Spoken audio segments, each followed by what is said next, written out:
this is Christine. Hi, this is Camilo, and thank you for listening in to the Rooting for Change podcast.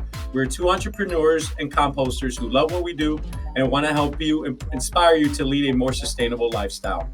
On today's episode, we want to introduce you to Monique, founder from Compostable LA. So excited to have you here, Monique. How are you?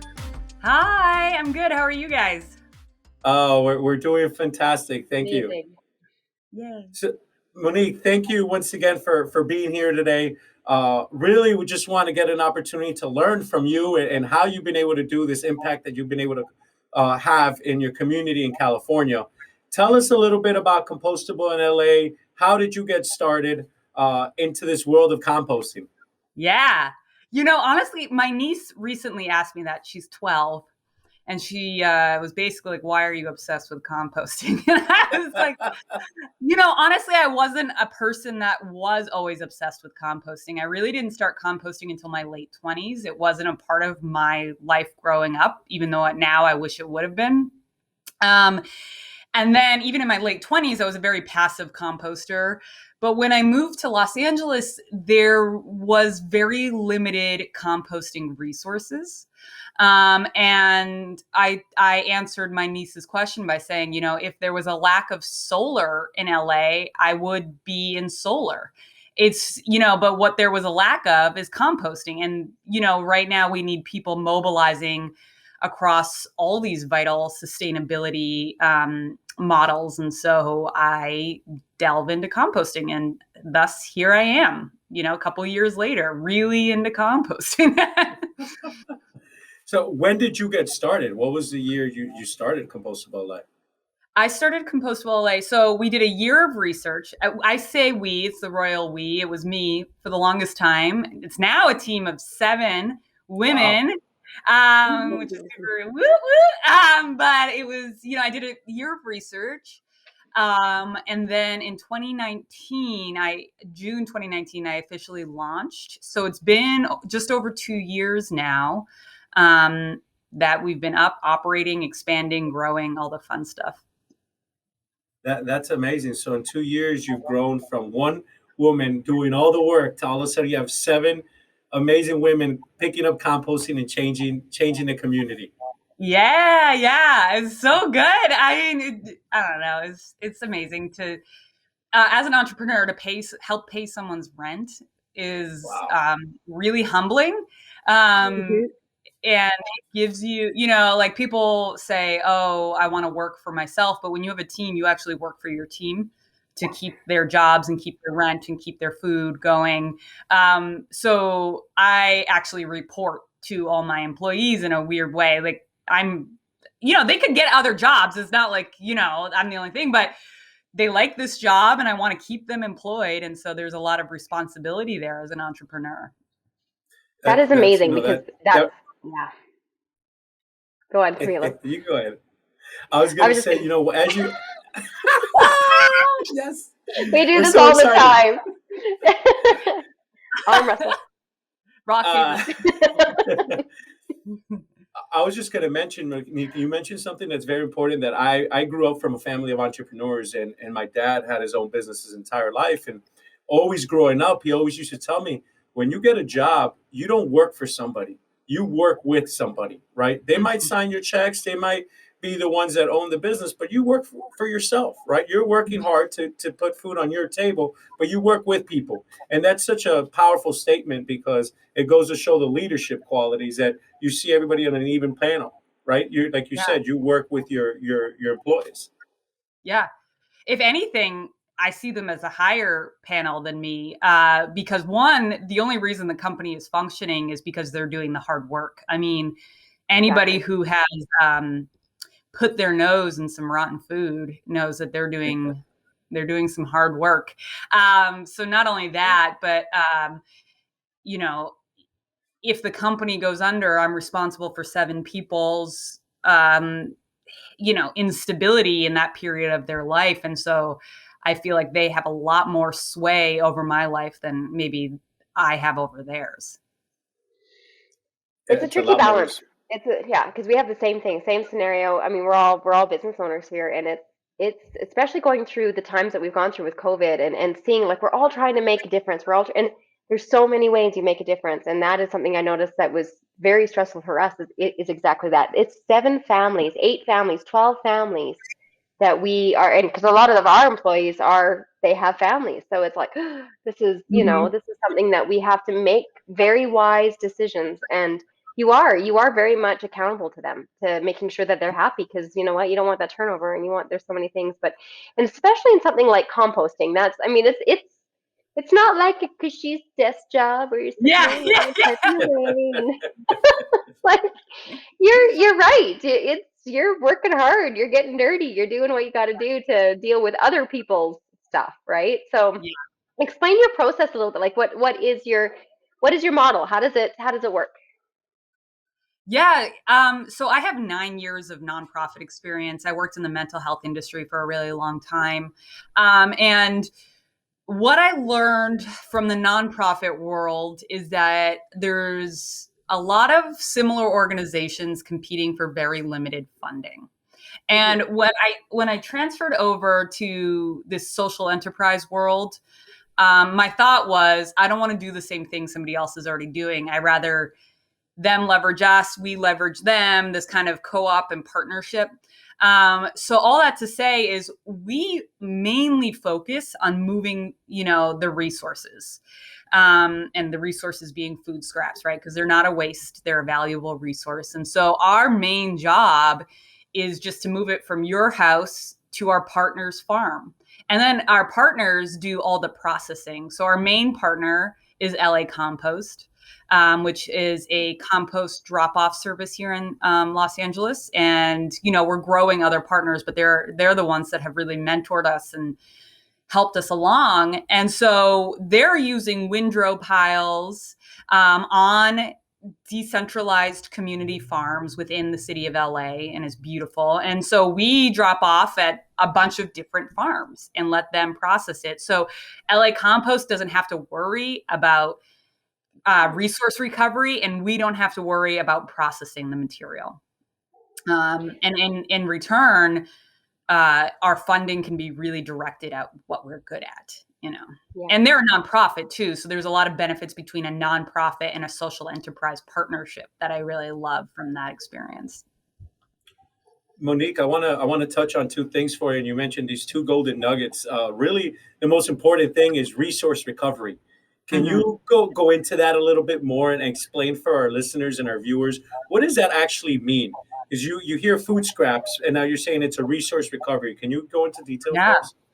Yeah. Honestly, so what I do could be classified as micro hauling, right? Small scale hauling. But when you use that terminology, you get kind of clumped into the waste hauling industry, and we're not moving waste. We're redistributing resources. And that might seem like really like nitpicky on wording, but words impact mindset and perspective. So it is important. Food, nothing in nature is a waste. Everything is a resource for something else. Every waste is food for another microorganism or fungi. And what we produce is the same thing. And so what we like to, we being community composters, and we can talk more about what that means. Community composters like to keep resources within the community that generated it, instead of it being trucked away and maybe made into biofuel or just thrown in a landfill. We're saying, no, this is super valuable to the community. It enables food sovereignty. It enables climate action. It enables healthy food growth. So it should really be for the people. Yeah, why take out rich nutrients out of the community that can be repurposed somewhere else when you can just keep them all there within the community? Yeah, right. And so what so often happens is we throw our food waste, want to grow a garden, and buy all these bags of soil. And it's the silliest thing, because you're literally throwing away money twice. You're throwing it away when you put your food waste in the trash that could become compost, and you're throwing it away when you're buying soil that was manufactured elsewhere, when you could have free soil from composting. Yeah, and you kept it all in the community, and you kept the circular economy moving. Yep. Closed loop, hyper local closed loop systems is what community composters like to focus on. And you mentioned a little bit ago, Monique, social enterprise. Can Mm, you go into a little bit of what does that actually mean? You know, we're familiar with benefit corporations and what a B Corp stands for, where you believe in the triple bottom line of business, right? So, or the three yeah. P's of business: people, planet, profit, triple bottom line. Is Yeah. that similar to what social enterprise means, or can You you? know, we're actually working to become a B Corp. The Great. reason B Corps are so respectable is because it takes a lot of work to become one, and so we're on our way.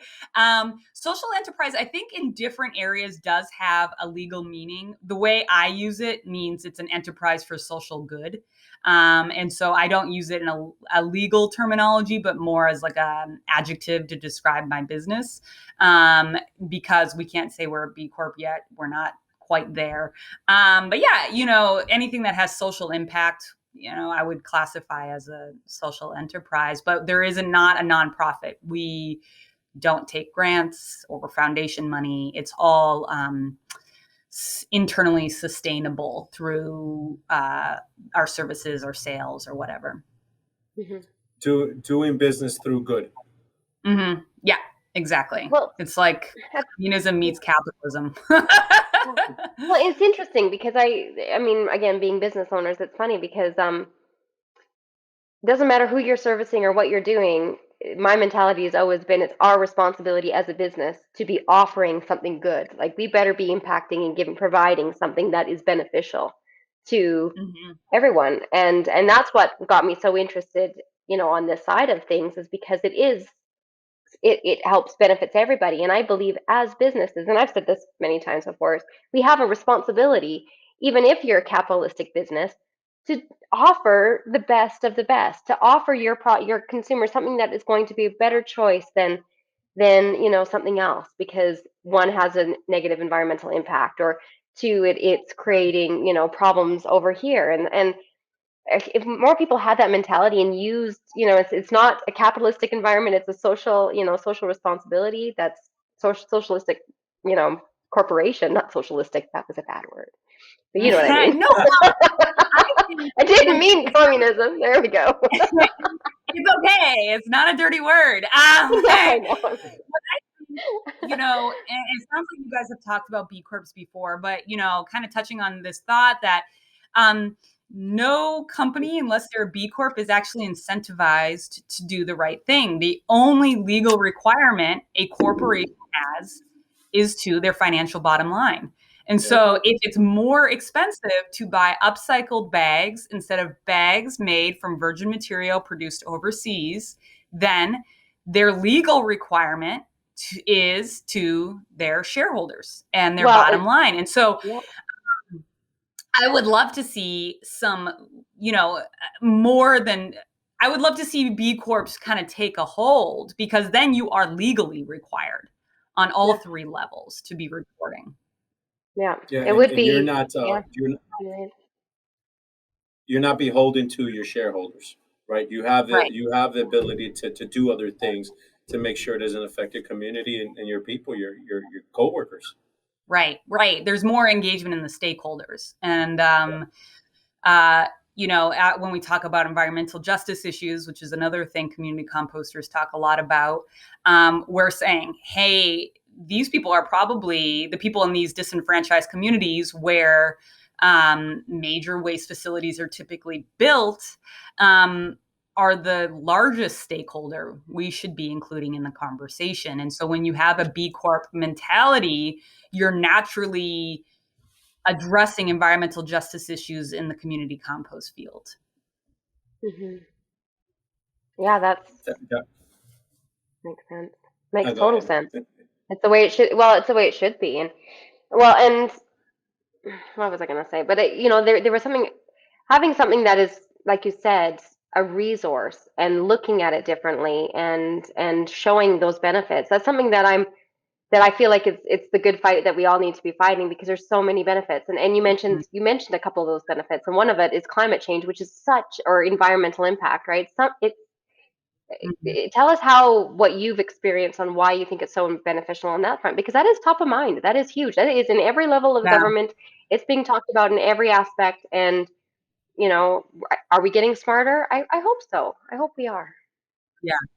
Yeah, what I see from my work, so obviously I have a mental health background and now I'm in sustainability and composting. And so I think a lot about climate anxiety, and how a lot of people who have climate anxiety are either because they feel concerned for the people that are going to experience the harmful effects of their decisions if they have privilege and won't experience their own, or they're the communities that are experiencing the harmful effects of climate change.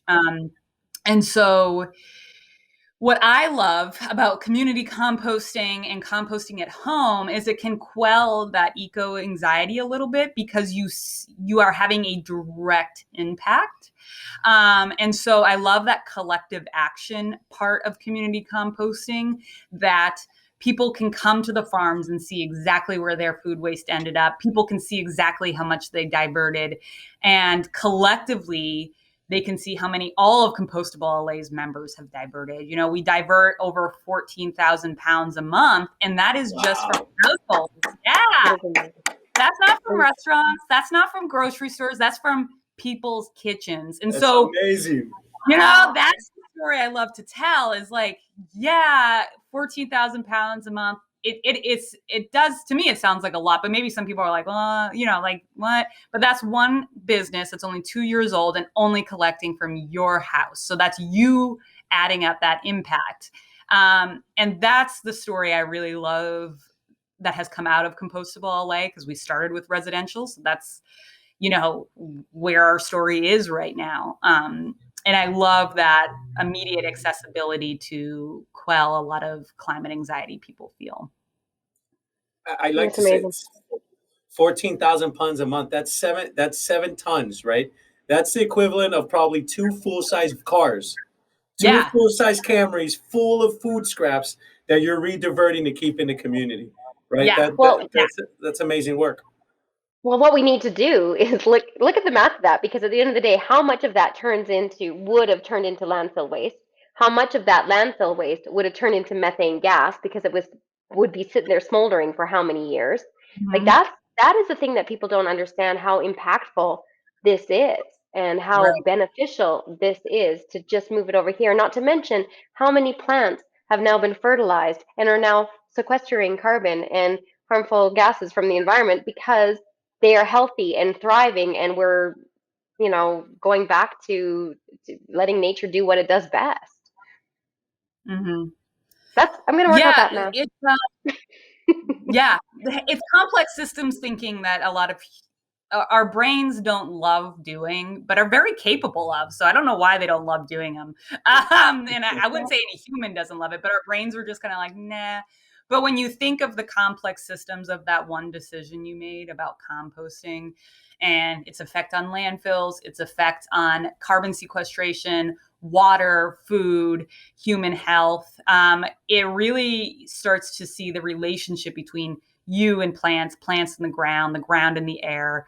And you can kind of blow that out further to see all the other kind of complex systems in your life from all the other decisions you're making. And I think that's just a great practice for your brain to do anyways, because they love to be lazy, I'm not upset about it either. I've watched, I've been watched Loki the last night. So that's my thing. Well, and it's okay. And I think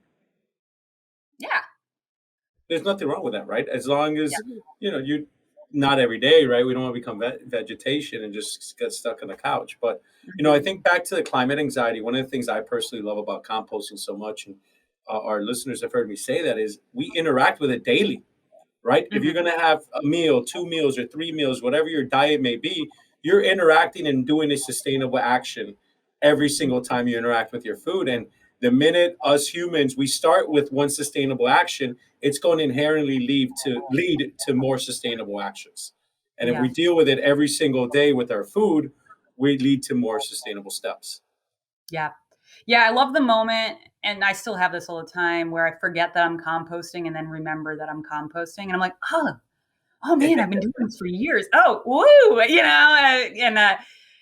but then it goes back to second nature and I just forget that I'm doing it, which is great too, because that means it's just habitual, and habits lead to big change. Like, the reason I started a compost company is because composting was a habit back in Boston, where I was from. This all came from the fact that it was a habit that I couldn't do here and I wanted to continue doing. So, you can start a habit for yourself, but it might kind of ripple out and into impact for other people too. In Boston, were you using a community composter in Boston, or were you composting on yourself? No, so Boston is lucky in that there are big apartment complexes, but not like there is here in LA, where at least on the west side, it's like all big apartment complexes with no yards. And so I lived in a duplex and I had a little backyard that I shared with my upstairs neighbor, and we composted in the backyard and it was all cute. But when I moved here, there's this company in Boston, which I'm sure you guys are familiar with, Bootstrap Compost. Mm-hmm. It's not like I invented a new business. I was just like, where's Bootstrap? Hello? Where's the Bootstrap of Los Angeles? Because I don't have a yard and I don't want to compost on my tiny balcony. And that's what Compostable is. You don't have to create or invent this really perfectly unique situation. You just have to get the resources out to people however is most accessible. So we have our own things that are quite different from Bootstrap, that are unique to LA. And then we have things that are exactly like it, because it just works. So it makes sense. Yeah. So you very much took a thing and said, you know what, it's not here. And well, why not me do this? Right. And help. That is incredible accountability. And that's amazing. And you can build a business from those things. I love it. I love it. It's awesome. And then, as I started running the business, I learned, I see why it's not here. There's a lot of regulations in California, and those regulations definitely support larger waste haulers, and they're not as supportive as smaller community composters. And there's a lot of activity and movement in California to get more inclusive legislation and policy. So I think anybody starting their own company sometimes has to have a little bit of a punk rock attitude and say, like, F it, I'm going to do it anyways. Yeah. And then find their way within it. I mean, if you look at companies like Bird, I mean, they literally just dropped their scooters and were like, deuces, we're out, and then they figured out the policy. But they saw a solution to the last mile problem and they just went for it. They didn't wait until there was a pathway. They just literally bombarded themselves in. And so that's what I think a lot of composters that are maybe in more restrictive areas kind of have to do. And ones in less restrictive areas, maybe it's just about finding a support group of community composters who can educate you on best practices and stuff like that. Because there are a lot of silly questions you ask, like, what's the best scale for my van? That's not going to break 5 times. Yeah, no kidding. Well, and the other thing too, though, is, and part of one of the reasons what motivates me to be sitting here today with you guys is this education component, that consumers need to know why this is important. Individuals and residents need to know why this is important. And the more demand there becomes for it, the more education there is on why this is so important and beneficial, the more people will be able to step up and go, hey, I can do this, because the market is there. It's there, the need is there, we have to do it. It's when it's the other way around, going, you should be doing this, and people are going, that makes you kind of, that's a harder battle. But some of the so what are you seeing some of the biggest benefits to your business that you're the most proud of, that you would think would be, some of the, obviously the waste diversion that you're doing is amazing. Anything else that you would think would be kind of cool? Engagement on an individual level, that individual household level that leads to this big collective action is what lights me up most.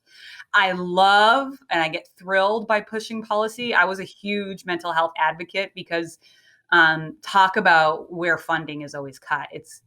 I saw it Yeah. time and time again in mental health resources. And so I became quite a loudmouth in that field. And I just carried that loudmouth into this field. So that's a particular joy of mine personally. But I think what I feel most proud of is, you know, these unique personal encounters that we get to have with people and being like, see, you're, you know, because how often corporations do have the biggest part to play. Don't get me wrong. I'm not sitting here like, your work is just as important as Trader Joe's. I'm like, no, Trader Joe's, get your shit together and compost. But you still have a role to play. You don't have to feel helpless, you know? And particularly as a female and a woman empowered company, I love empowering people. And the majority of our members are women. So I love empowering females too. You know, it kind of carries over into that mindset of like, you're fierce, you're making a difference. Use your voice, use your dollar,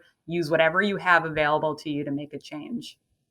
Well, it's really neat to see so many females jumping into this, and not to be, you know, saying it's the man's world or things like that. But at the end of the day, often too, home structures are still very much, you know, us women are ones that are kind of driving what's going on often in the household, because that's just how it's been for so many years, and that's still staying. I mean, I'm a mother of 4 boys, so trust me, I get them to help. But at the end of the day, my husband doesn't care whether or not this decision's made or that decision's made. It's me that makes that decision. Yeah. And that's, I think that's going to be there for a while, but it's important for us to educate all sides of it. On the other Yeah. flip side, I mean, again, when we're hitting, the thing that I love about what you're doing is because you're focusing so much on the residential, having residential people have in different cities, knowing that this is something that's accessible to them, are going to start questioning, why is this restaurant not doing it? Why is it not accessible here? And Yes. start expecting it, right? And that's what we need to happen to make a real big impact. Right. And I get that all the time. I do have people who are like, this cafe told me, you know, I was there and I was like, why don't you guys compost? And they were like, tell me how. And then they're like, can you compost the cafe? And I'm like, I'm little. No, not yet, but I would love to be able to. And so, and that kind of goes into the conversation about recognizing your own barriers. I mean, I was a person who loved composting, who started a company with a mental health background. I do not have a business background. I don't have an entrepreneurial background. I don't have a finance background. I don't know what I'm doing. I Google everything, and that's how I learn. So, and I think I'm doing okay. I'll pat myself on the back. I think I'm doing okay. But you got to respect your limits too, because you're, you know, so often I'm like, I don't know, what should we charge this? Market research. That's a thing, right? Let's market research it. Price analysis, Excel spreadsheets. What are we doing? I literally, I have my employees, and then my list of contractors are all finance people, because I'm like, I don't know any of this. Tell me if it's okay. I don't know. So with the business today, Monique, you mentioned, so you currently do not pick up commercial, just residential? We kind of do it on a, you know, like if someone reaches out and we keep piloting little things. Pilot here, pilot there. Right now, our main focus, LA's huge. We're in 3 out of 5 major zones that I have made up that I think are major zones. So Central and South LA are not in our service area yet. So I'm more focused on getting them composting resources than commercial. So in the next month, we'll be launching in Central LA.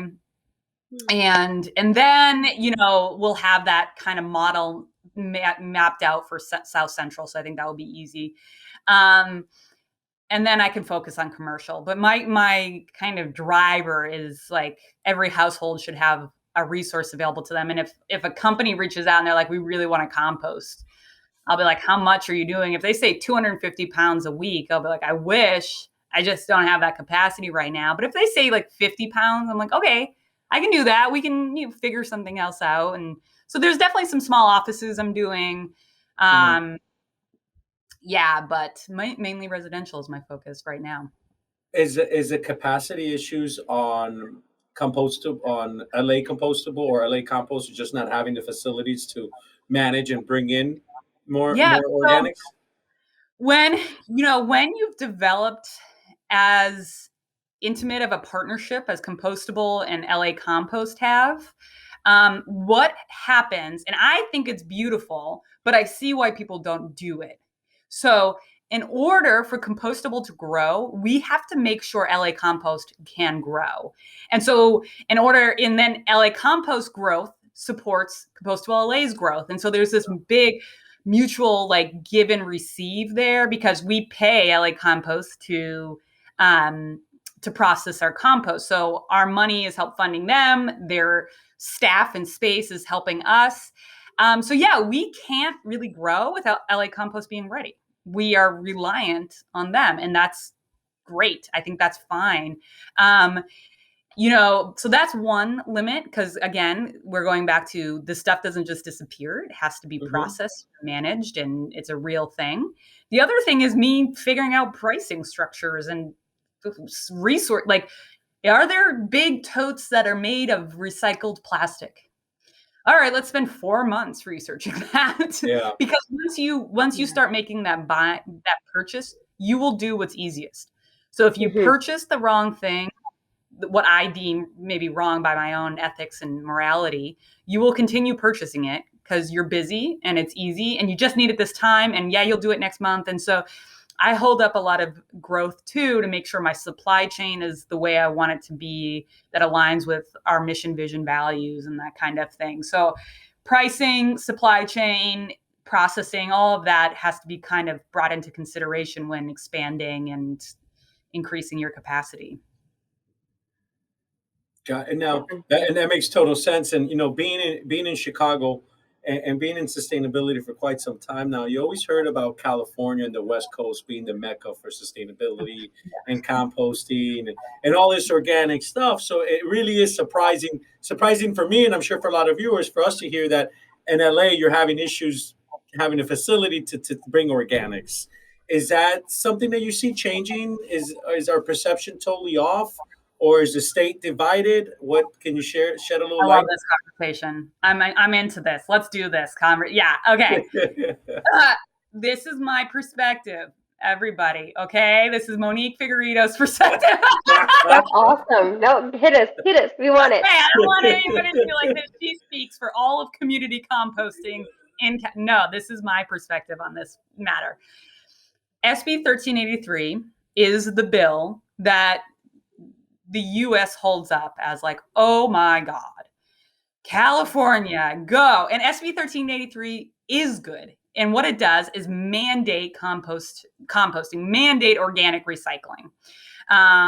So it does that by saying you have to decrease your methane emissions. So if you have to decrease your methane emissions, you have to compost, because food waste in landfills equals methane. So it's basically forcing composting. And there's nothing wrong with that inherently. What I find, because they actually even have terms like community composting put into the bill, but how a lot of cities are implementing this is by doing exclusive franchise agreements with major waste haulers. And what that basically says is you're the only one that can pick up waste in this area. Yeah. There is good reason for that, because why would you have 5 waste haulers going down the same street? That's silly. What the problem is there's no carve out for what we call micro haulers, or people who are doing resource recovery within the city limits, saying like, hey, we actually want to keep these resources within the city and not truck them out of the city because of environmental justice issues, food sovereignty issues, all those things we talked about. We want to rebuild soils right within our cities. And there's not a lot of wiggle room for that in cities that have implemented these exclusive franchise agreements. So if with anything in sustainability, if you look at the top level, I feel like the common misconception I get about composting is, I wish my city picked up my composting. And I think what people are actually trying to say is, I wish composting was easily accessible. And that's actually different, because where that material goes and what its end use is very different depending on who's picking that material up. And so in California, it is, they are doing these, it's like the Titanic. They're turning a big ship and it's going to have massive impact. But but we want to make sure that they're turning it and not, like limiting the pathway just this way, because as we go back to what we talked about, in complex systems, one centralized option is not necessarily the best option. I think having multiple options, having the major waste hauler, having the drop-off sites, having the smaller waste haulers, having the people who compost at home, like all of us have a role to play. All of us are players in this picture. This is the soapbox I get on. This is where I become a loudmouth, like I was saying. So I love talking about this, and I can do it for evers. Well, and Camilo will totally know that I need a loudmouth here doing that because we're seeing similar things here in Canada too. It's like people think that, well, because it's being picked up by, it's underneath my Calgary waste disposal, there's areas that are not. It's just there's so much people just don't know what's going on, and even it's hard for us to even know really what's going on and who's doing what. And there is the independents that are communicating to the municipalities that are saying this is what can be done and what can't. And that's not always right. It's not always accurate and it's not always right. And then we have it's tricky. It's a really to get that influence. We need if you more. looked in a green bin that at a city who composts, that green bin is usually pretty gnarly. There's plastic up in there. It's pretty contaminated. But if you look in one of our bins, there's a lot of connected education there, so we can reduce contamination. Is there still contamination? Yes. Produce stickers are the bane of every composter's existence. Why that is our next one. Camilo, you and I need to talk about produce stickers because that is a thing. This is ridiculous. Just big paper stickers. Like, what the heck is going on with? Okay. Anyways, your community just got a weird insight into community composters' pain. But so the soil tends to be less contaminated. That's coming from us and stuff like that. So again, I'm not here to say major waste haulers don't have a role to play. I'm saying I would love the picture to be all inclusive. Because I don't want to pick up a supermarket's worth of waste. That can go away, but some of it needs to be kept here for the people that live here in the communities where they live. And so the Institute for Local Self-Reliance has a wonderful hierarchy for building community through food recovery. And I encourage everybody to check that out because that's really what we're trying to build in Los Angeles. Can you give us an example of what it looks like what some of the success stories you've had with it going back into the community? Give us a sense of, our listeners, a sense of what that actually looks like and where that's happening. So an example. So we're an example. So when say you live in the valley, right? Because people know the valley. And you compost with us. We're going to drop your compost off at Cottonwood Urban Farm, Panorama City, the Valley.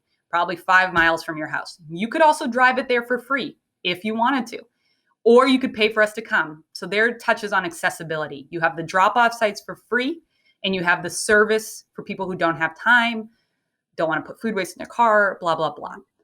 So once it hits Panorama City's farm, Cottonwood Urban Farm, it's processed, and it's either used on the farm to grow food that's sold at the farmer's market, that is then bought by the residents, that is then eaten and composted, or it's given back to the community who shows up there and takes it. You can go to the farm. It's open every Saturday morning. You can volunteer on the farm. So if you don't have a lot of exposure to green space, bam. And we can do a whole podcast on the benefits of exposure to green space. Please, so I think we should. Yeah. There's a lot. I think it's the content thing. And talk about environmental justice issues with access to green space. That's brutal. But then the person who composted can come right to the farm, pick up their compost. Maybe they do that twice a year.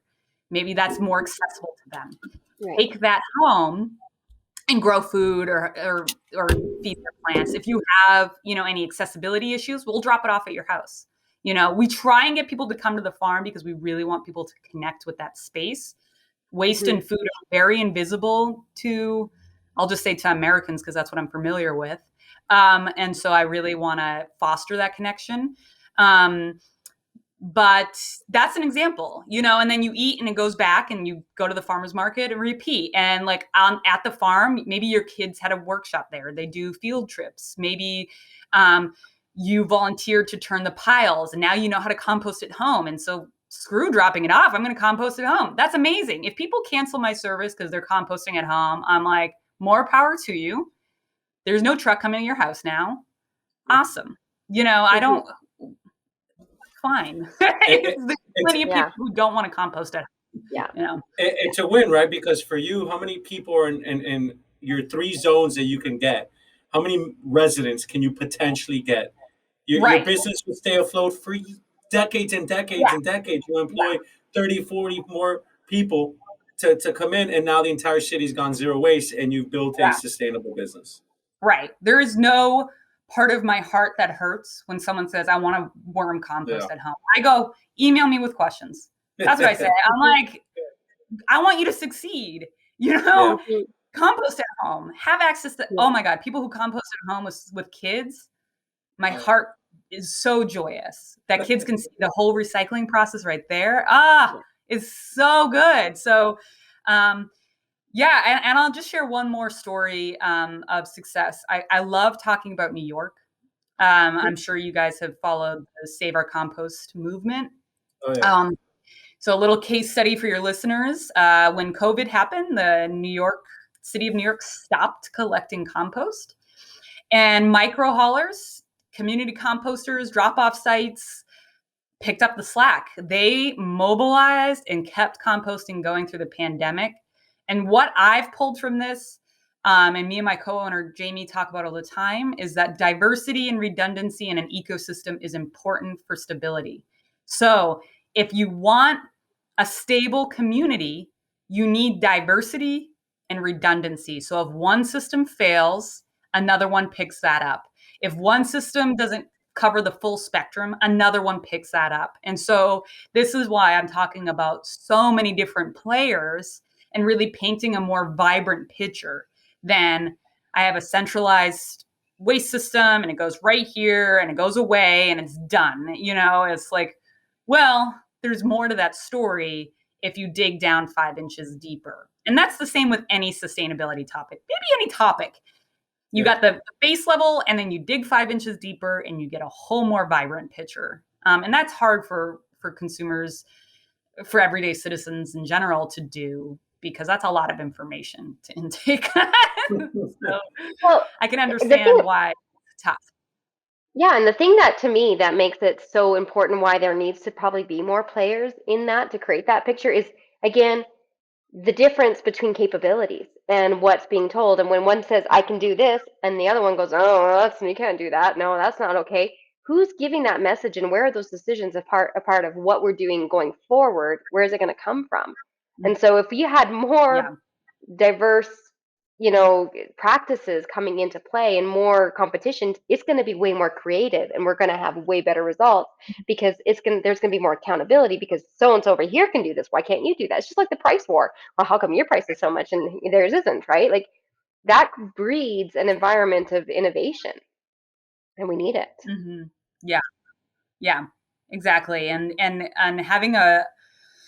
having each industry have its nonprofits, its social enterprises, it's purely corporations that are more capitalist focused. Like that creates a really nice, diverse, it's not so like pure capitalism. It creates this more, or pure communism, or any of these like really rigid, it creates this diversity, this vibrancy that we keep talking about.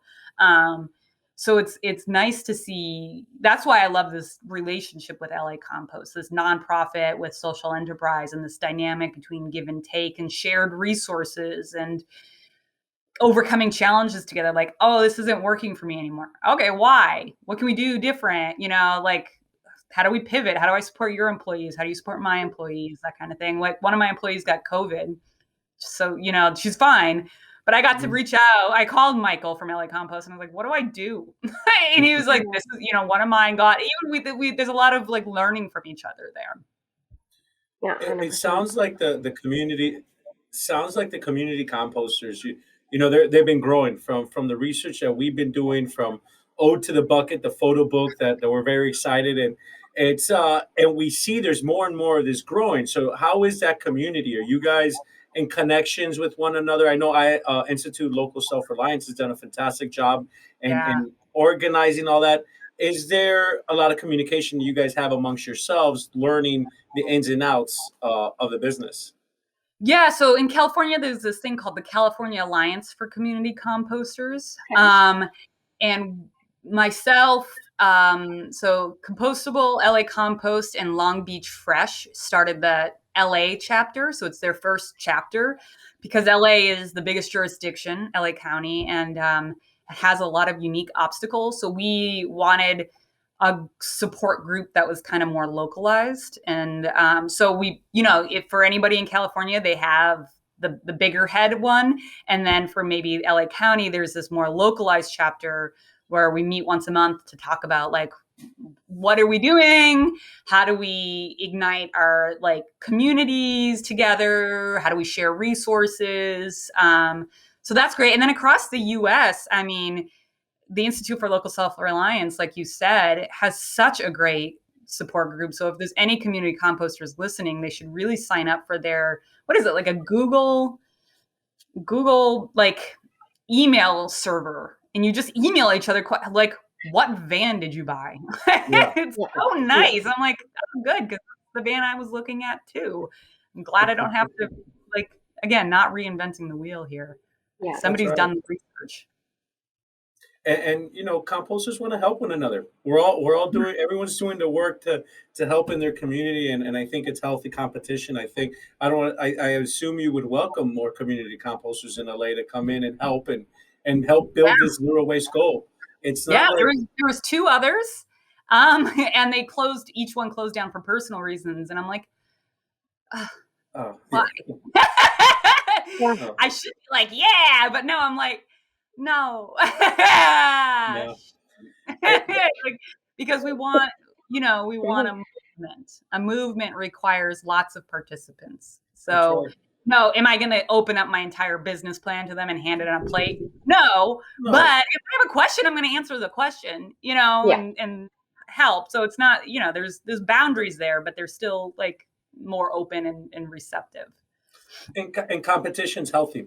And the one thing in an industry like this is, if we were insurance or something like that, that competition would be fierce. But what we noticed in the compostables is people welcome it and people want to help each other out because the goal is to really get rid of all food scraps into landfill. So if it takes 300 companies doing it, okay, so do it. Yeah, there's no way. I mean, I guess I could, but like, I don't know if I really want to personally pick up all the compost for Los Angeles. Like, I don't know.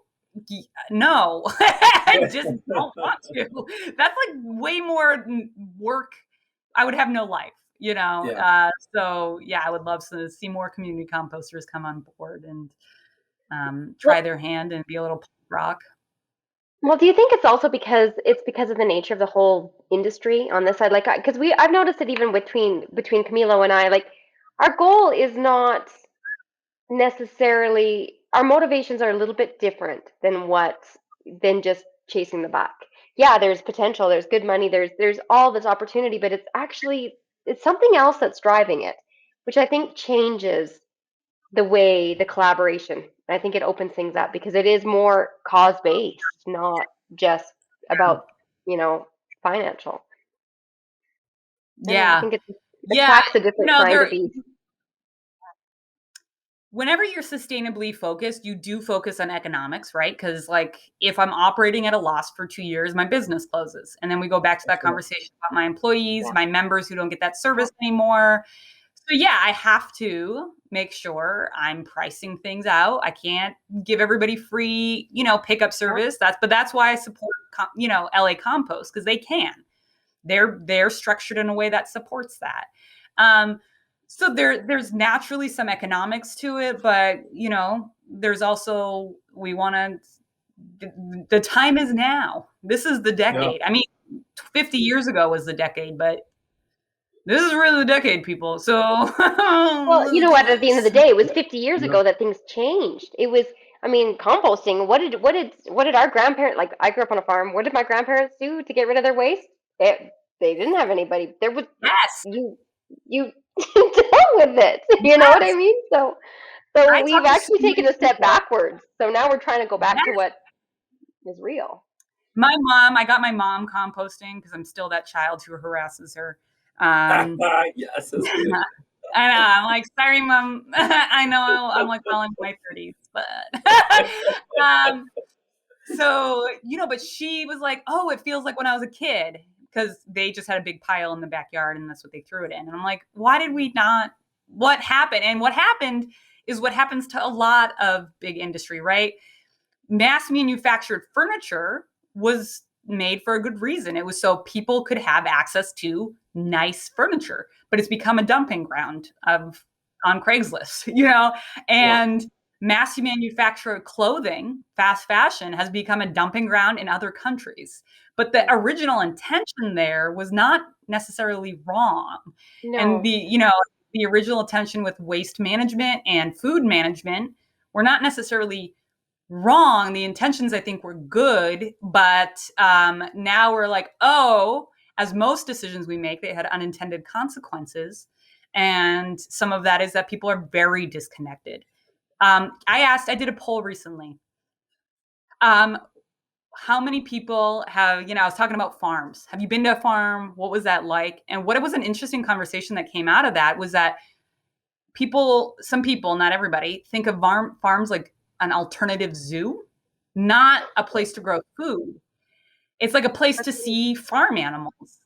And I was like, whoa, I didn't even think of animals. I think of corn and carrots, and I think mostly of grain, probably to feed animals, actually. But what an interesting disconnection there between what, and then of course, they say it grows food, and they're like, oh, yeah, yeah. But that was not their first reaction You to the word you farm. know how often you have to educate people on farming versus ranching? They are very different. Mhm. Mm-hmm. And Yeah. that's And what when we that's what have it comes down farms, to. like old McDonald had a farm and it's all animal noises and it's not like Hmm. with a corn here. Yeah. Like Yeah. it's like, and people aren't visiting them and people, so I think, we want to feed a lot of people. We have the potential to feed a lot of people, but our current systems are actually throwing away 40% of our food. So like, again, Oh, it's really, it's Just not it's doing what it was yeah, intended to do. yeah. It is Yeah. sad. It is sad. It's funny because again, growing up on a farm, we had our garden. I remember when I moved to the city and I was buying produce and I was like, why is this tomato so perfect? Like they don't look like this. Because that's not how they grew. Like they're gnarly and they got all these funky little lines around them, and some of them are green on one side, and and they tasted amazing. But going is like, wow, Yes. it's like naturally shiny. That's not right. Yeah. It's Why is it shining? Yeah. like, So just getting people to start looking at these things and not villainizing them, but realizing like, oh, I think I want a different relationship with my waste. I yeah. want a different relationship with my food. I want a different relationship with my body, my soil. How many people even think about the ground that we I walk know. on? Why would you? But that ground has probably the biggest role to play in climate change than a lot of other, things that people have access to. Like, Yeah, yeah, you don't have access to plastic bottles in a Coke factory. Like, that's just not yeah, but you do have access to the ground you're walking on. that's right. Um, mhm. Well, you know how And many times I got in trouble as a kid for saying I got dirt on me, or that's just over in the dirt. My dad would be like, "That's not dirt, that's soil." Like he would correct me, like this is That's not, soil. It's like, all right, what's the difference? Excuse me. As a 16-year-old, I'm like, all right, whatever. It's still all over me, but You're it's filth. yeah, it's true. But it really I did is. that to my roommate. He was like, "Oh, you brought me home some dirt." I'm like, "Excuse me, this is alive. It is Yeah, sick." I literally did the same thing to my roommate. So I love it's that me and funny. your father like straight chill. Yeah. It's just interesting. I've worked really hard to give my own little family this understanding that it doesn't come from a grocery store. What you're there's this world, but we're losing it. And I really hope that there is that movement with that reconnection coming back. And I think it's starting to. I think it is coming back more and more. And it's great. It's great to have, people like you doing what you're doing. Thank you. Yeah, same for you guys. Well, thank tell you, me. Monique. And if there, I was go just ahead, going to ask Christine. one more question. Sorry, I do this. My last question is if there was any bit of advice that you could give that we could do today, one thing that we could do as individuals besides just the composting, is there something that you see in your daily life that would go, everybody just adjusted this one thing, how impactful could that be? So the thought that popped Good in my question. head immediately was Yeah. change your relationship with waste. Like, just look at your waste. That's it. You don't have to even do anything, but like actually look at your waste and what you are throwing in the trash. And I think it's so passive. I think my other tip, the thing that has helped me live more sustainably and the thing that gets in my way most of the time is simply having the materials. It's the silliest thing. So I capture my water from my shower while it's heating up.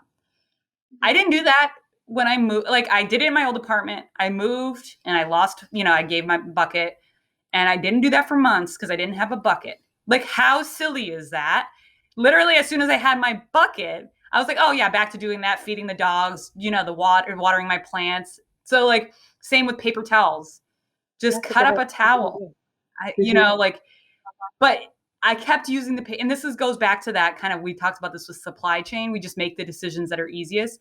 So if you just use Sundays to get that one material you need to do the sustainable action you want to do for that month, week, whatever, I'm telling you, the rest is easy. You just got to get the bucket or the old towel or the whatever you're doing, or the water bottle, because then it enables the choices. Until then, it's like not having workout clothes and trying to go to the gym.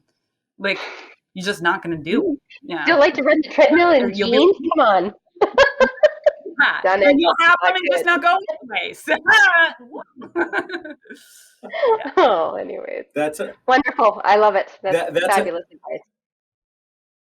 Amazing advice, Monique. And it just goes to show it takes one step and one little action could further lead you down a sustainable path. Yeah. Thank you, Monique, for the time. This has been amazing.